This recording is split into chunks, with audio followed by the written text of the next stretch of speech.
So thank you for the introduction. I'm Louise Stevens. I'm the lead midwife at St Mary's Hospital in central Manchester.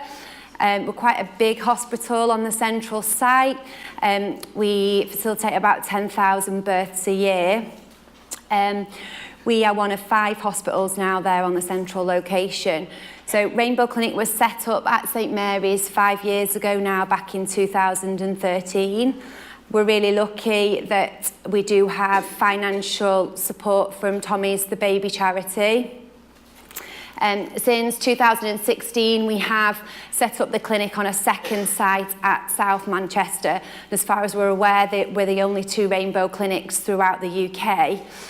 Because of the support from Tommy's and the funding that we are able to accept national referrals into the clinic from around the country. So if any of you are in contact with families in a pregnancy after a stillbirth or an early neonatal death and you're unsure, or the midwives you're working with are unsure about what pathway of care, what interventions these families might need, do they need any specialist scans, please don't hesitate to give me a call, drop us an email. We're more than happy to try and advise and influence good practice throughout the country.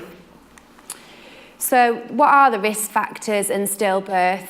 Well, sadly, as we know, and as you've probably already heard today, the majority of stillbirths occur in women with no apparent risk factor. So that's 81% of women. We know that advanced maternal age, diabetes, hypertension, smoking, alcohol, all increase the risk of stillbirth. And we also know that reduced fetal movements are linked to stillbirth. We should take reduced fetal movements seriously. And we know that babies that are small for gestational age, more at risk of stillbirth. And I think it's worth mentioning and us worth taking away from here today that women that have had a previous stillbirth are almost 5 times more likely to have another stillbirth in a subsequent pregnancy. The myth that lightning doesn't strike twice sadly isn't true. We have cared for families that have had 2 and 3 stillbirths in the Rainbow Clinic. So why is previous stillbirth important? Well, we know the stillbirth may be being caused by a previous biomedical problem that may still be existing in a subsequent pregnancy. We know that there's a lot of psychological anxiety and stress in a subsequent pregnancy that can go on to affect bonding between mother and a baby in a subsequent pregnancy. And the mixture of the biomedical complications and the psychological factors can lead to a really stressful time of anxiety and fear in a pregnancy after loss.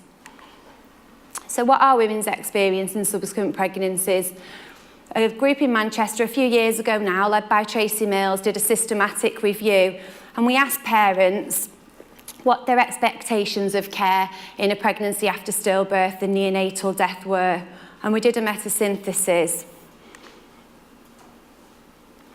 There was 4 studies included, none were from the UK, and the 3 main themes that were identified, you can see here. So ongoing grief and anxiety, families feeling isolated from friends and family, which again I think has been a common theme we've heard today, helpful and unhelpful coping activities. And that these families in pregnancy after stillbirth seek reassurance through different interactions with care providers, their baby, and also technology. So let you read this for yourselves. This was the line of argument synthesis as a result of that piece of work that we did.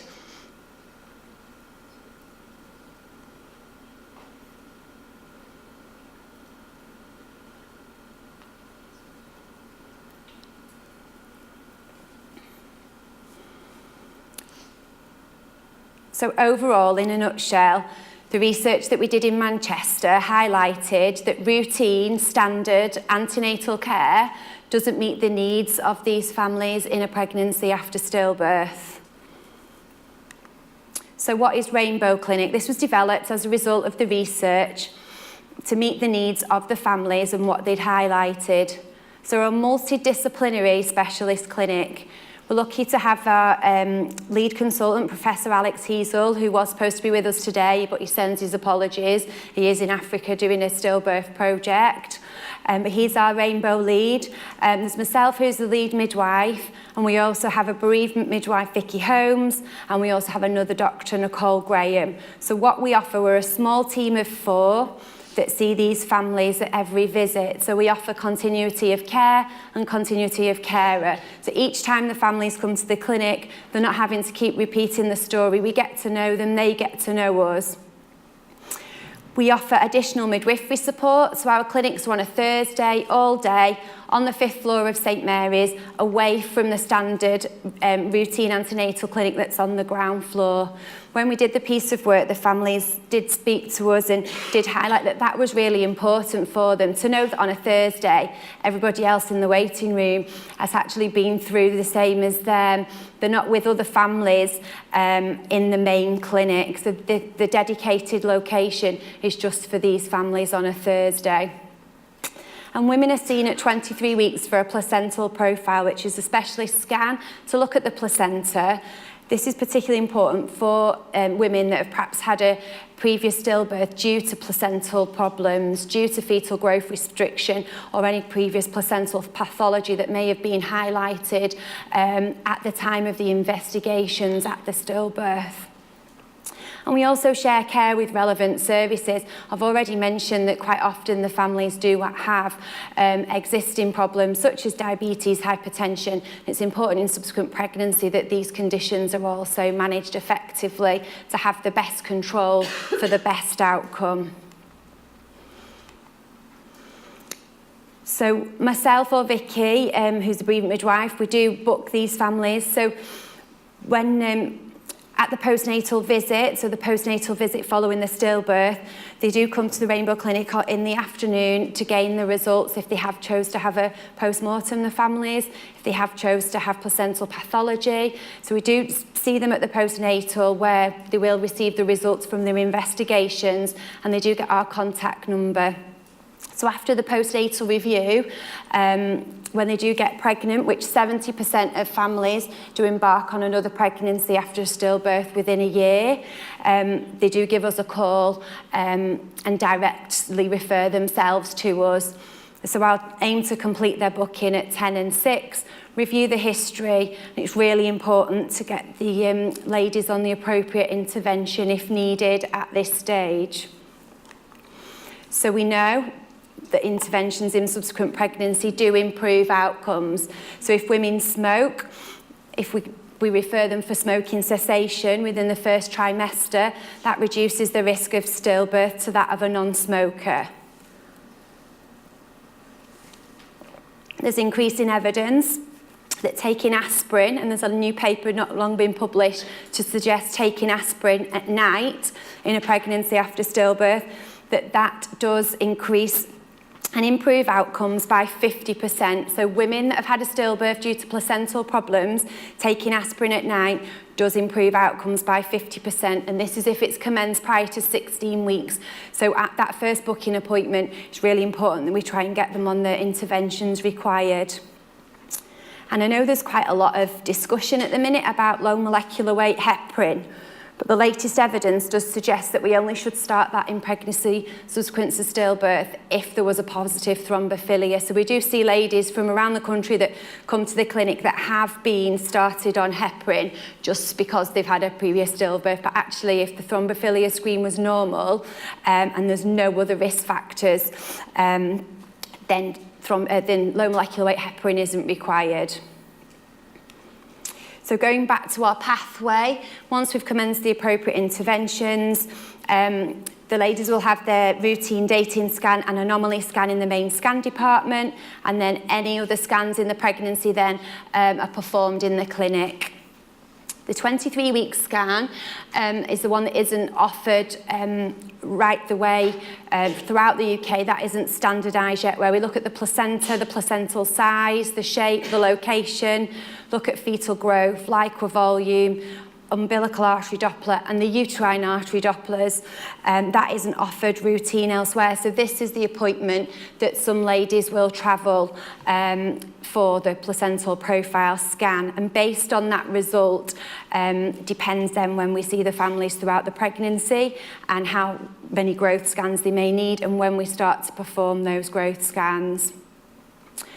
We offer glucose tolerance tests as we're doing routine antenatal care for anybody that meets the criteria for that. But also if the lady has had a previous unexplained stillbirth, then we should be offering glucose tolerance test and screening for diabetes at 26 weeks. It goes without saying, every visit we discuss fetal movements, ensure the families are aware of where to seek help and support if they do have experience of reduced movements when the Rainbow Clinic team aren't around out of hours and at weekends. So we advise that any change in pattern of the movements, any concerns they have, they don't go to bed that night and they do come and seek help. And we also plan for birth. We offer birth if fetal growth and the maternal well-being is going well. We plan for birth at 38 weeks. And that is obviously choice, and we do offer that and have a chat with the family about what it is actually they want, and everybody is different. So although we do have this pathway, again, care is very individualised. The family's previous circumstances are all very different and very individual. Certain milestones in subsequent pregnancies, families may need additional support. So the care pathway and the care we put in place is very individual to the needs of the families. So I just look after the Rainbow Clinic families. I'm around Monday to Thursday, so although the clinic's on a Thursday, they do pop in and see me the rest of the week if they want reassurance visits, if they want to do a birth plan, if they want an individualised tour of the hospital and things like that. So it is individual to what they need and want. So compassionate care, these are quite small, simple things that aren't really expensive. And I'm hoping these are just a few of the tiny ideas that you can take away from here today. So the small and the simple, but they make a big difference to these families. So we have the St Mary's Rainbow Clinic logo that goes on the mother's handheld notes and also on the main hospital notes. And I've done 12 months training with all the midwives to hopefully highlight to them exactly what the Rainbow Clinic logo means, to hope that the notes are read before any consultation with the family, to avoid any insensitive questions, and try and protect the family really. And because so many was feeding back to us that, you know, somebody had asked, oh, so is this your first baby? And these families don't know how to answer that. It can be quite difficult, especially if they're in labour at the time. So hopefully, and we have done some patient experience questionnaires that has highlighted that this is improving by having the logo. Staff in other areas are taking their needs into consideration and you know, ensuring effective communication. It also, I carry a bleep, so if any other department is unsure about plan of care or wants to run anything by us about this pregnant mother, then they can call me as well. In the middle here is just a rainbow bundle. So I do a midwifery birth plan with the families at 36 weeks. And it just became more and more apparent at 36 weeks that mums were saying to me how bad they felt. They hadn't bought anything for this baby. They'd been into a shop, they was unable to make a purchase, they'd walked back out. They felt guilty for having not prepared for this birth, for not feeling excited. So we had a little bit of charity money, so I just bought some little baby grows, all brand new. Some of my friends and friends' mums knitted, and we got some little nappies. So we just call them rainbow bundles, and we offer them to the families at about 36 weeks. And it takes that pressure off. And sometimes just asking them, have they packed the hospital bag? No, that's absolutely fine. You're not on your own. This is really common for parents to feel like this. Providing the bundle just takes some of that pressure off them, and more often than not, when the baby's born, families and friends have got stuff stashed for them anyway. And then this seems to be recycling and working for itself now. So now the families have benefited from this. They come back with their baby and say, oh, Louise, here's some new stuff. I had far too much stuff in the end. Please, will you give this to another family? So it's just working for itself. And Andrew's Rainbow is a book that we use for siblings. I think siblings have been discussed already today, but so many families come to us and say, I don't even know whether to tell, my toddler that I'm having another baby because it was just so heartbreaking when I didn't take my baby home last time. And the children are very honest and sometimes ask very difficult questions. So we're there to support them with caring for siblings through a subsequent pregnancy as well. And the Andrews Rainbow book's been donated by one of our families who bought them from the Scottish Cot Death Society. So they're available for anybody to buy online. They're not expensive. So if you have got any families in your care, you can just signpost them to the Scottish Cot Death website. I think they're about £6. And the families and the children really like them. It's about going to a birthday party. There's a lovely gold invite. I have got one here actually if anyone wants to have a little look at the end, but there's a gold invite. They're really bright and the children do like them and talk about their brother, and it's a good resource, and there's here a guide for parents and professionals that use them. So the role of birth plans, again, really important and something that you all as student midwives can do with families, and it's about meeting their needs. And no two birth plans are the same. Some families want to go back into the room where they gave birth to, sadly, the baby that had died. Some people want to be at the other end of the corridor. It's about getting to know the family and what they want, and actually nothing's impossible. I wanted to use this one as an example. It has been anonymised and the lady has consented for me talking about it today. But it was a lady that had decided to have a caesarean section after having a stillbirth at 41 weeks. So in this pregnancy, she was having an elective caesarean section. Now in Manchester, we do 5 elective caesarean sections a day. All the ladies that are going for section all wait in the parents' family room. We do try and ensure that the families that have been to Rainbow Clinic are first on the elective caesarean section list, but this lady just couldn't bear going into the waiting area, and she raised a really good point. She said, all these families are excited and I'm not. She said, and again, I don't want them asking me, is this your first baby? Because I don't want to upset them and I don't want to ruin their moment, their day. They're having their baby today. So what we managed to do, and we have a campaign in our trust called They Said We Did. So we managed to get a bleep, like when you're in a restaurant and you're waiting for your table and they bleep you when it's ready. So again, it's not expensive. So now what we do is the families come, the lady will get clerked, ensure she's ready for theatre, and then she can leave the department, and when theatre's ready we bleep her and she comes back, and she avoids all that difficult conversations with other families, and avoids increasing her anxiety really on the morning of a surgery. So next, pregnancy outcomes. So before Rainbow Clinic, we looked at our families that prior to Rainbow Clinic was set up. And we had a preterm delivery rate in this cohort of women of 21%. And all these women were seen by different midwives, different clinics and different consultants at that time. Let's let you read that. And then we looked at the first 84 families that came to Rainbow Clinic. So this is very initial data. We've now looked after 550. So you can see that 61% had aspirin, 12% low molecular weight heparin. 70 of the women that came had 1 stillbirth.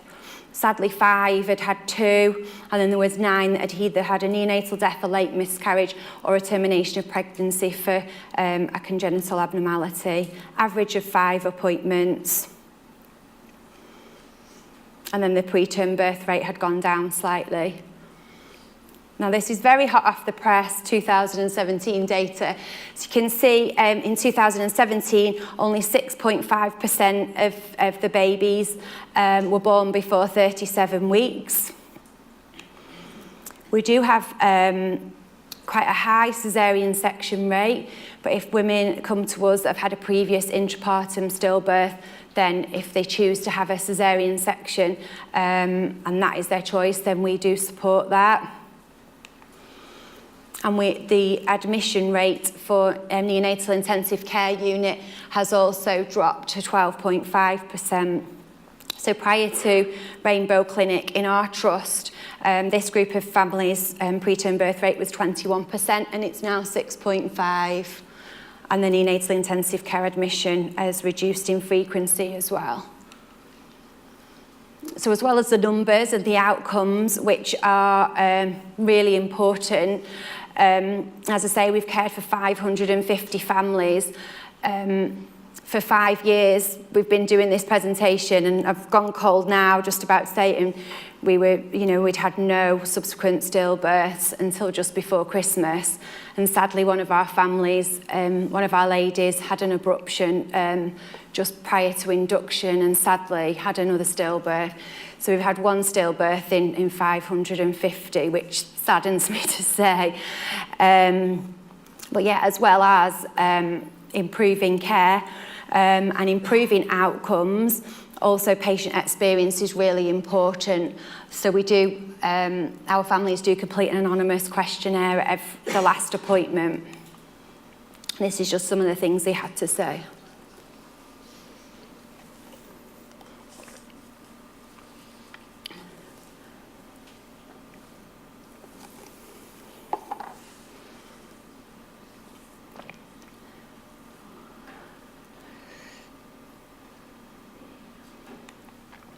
And this is just a word cloud. So on the questionnaire that they complete at the last appointment, they just started to write little notes and comments. We did a word cloud. So the bigger and bolder the word was, the more times that the more frequent that the word had been quoted.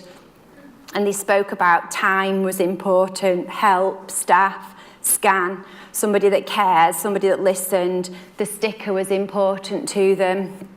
And they spoke about, it's not very clear there in the middle, but they spoke about bridging this gap between normal antenatal care and specialist care.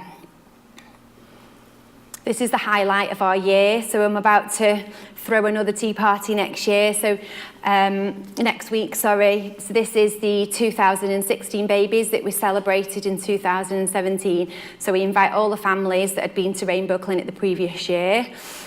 So I've just invited 188. I'm not quite sure where I'm going to fit them all, but that's a challenge for next Sunday. But it is the highlight of the clinic and the highlight of the year to get everybody back. And they no longer fit on one photograph. So I think we've got the beginning of the year at the bottom and or vice versa. We do have a website if anybody wants any more information. I think my number and email is on there as well. If anybody during their elective placement wants to come and shadow us, you're more than welcome.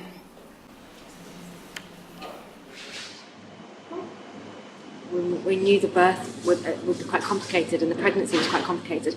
But at 28 weeks, I had a placental abruption, a blood clot behind my placenta, and had to have an emergency caesarean section, and Scott was born at 28 weeks. Unfortunately, he spent some time in neonatal intensive care, but he sadly died because he was born too early and too poorly really to make it through. So yeah.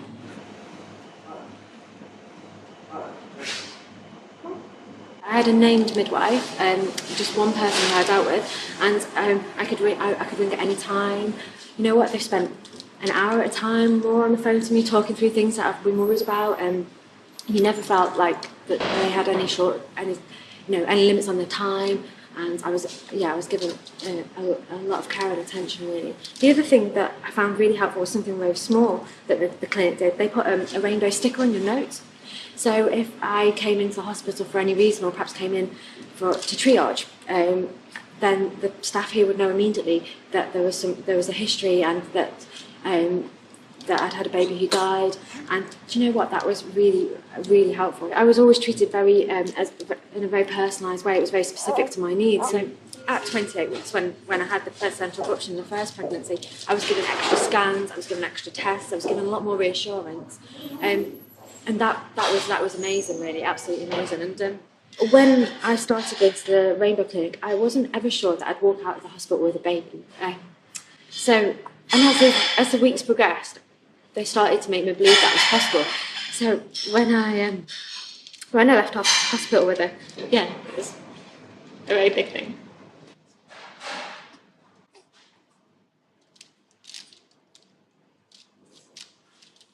Sadie was born on the 23rd of June this year. She is quite a determined little girl. She likes to stand on her feet, roll over. She wants to do everything right now, don't you? But she's absolutely beautiful, and we feel very, very lucky to have her. Yeah.